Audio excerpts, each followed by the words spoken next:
Сайн байцгаана уу та бүхэний өдрийн мэнд өргөе. Жаргалтхан сумын сургалтын менежер би удирж байна. Уншаад бүтээл сарын 1-ний манай сургуулийн амжилт дагуулах 15 формыг хэрэгжүүлээд амжилттай явуулж байна. За энэ маань бага ангийн 223, дунд ангийн 174-өөс хүрч мөн нийт багш ажилчид маань хамрагдаад явуулж байна. Ангиснэр бол манай сургуулийн хувьд бол хичээлийн хоцрогдол, за мөн унших чадвар дахиж гарсан, хичээлдээ шамдах, хичээлдээ мөн сэргийг оролцох ийм үйлүүд их харагдаж байгаа.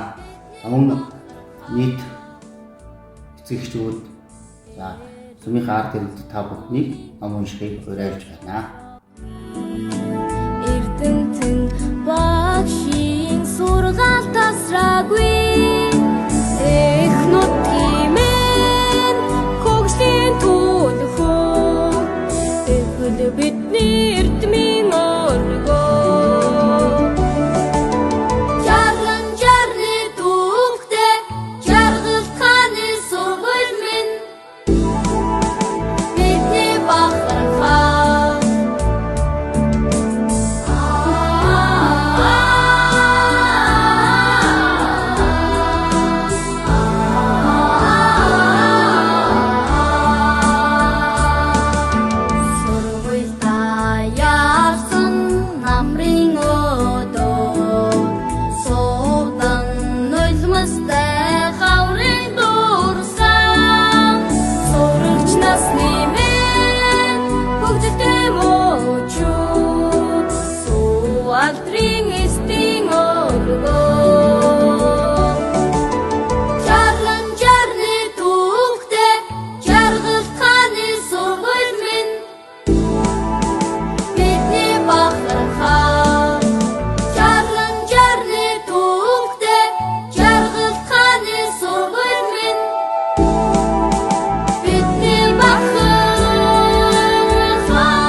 цагаан зэрний тухай гарсан. Цагаан зэр нь ихэр төрхөн болон цагаан зэрнээс 2-4 ихэр төрдөг. Цагаан зэр нь бол удмаараа бэлчиж явдаг. За өглөөний уншлага хийснээр чамд ер нь ямар ашигтай байна вэ? Ямар хэрэгтэй байгаа вэ? Өглөөний уншлага хийснээр би хурдан уншиж эхэлж байгаа. Тэгээ бас алдаагүй бичиж эхэлж байгаа. Сая би иргэний уламжлалаар ширээний артлын хоёр хүүхэдтэйгээ ярилцаж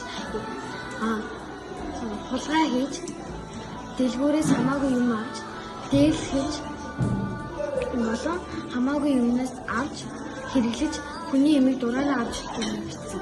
Тэрийг одоо хулгайг дандаа игээд ганц хэрэг дахиж хийхийг хүсдэг. Тэгснээс олж хамаагүй эмийг хүнээс хулгайж нууцаар авч гэмт хэрэгт ордог.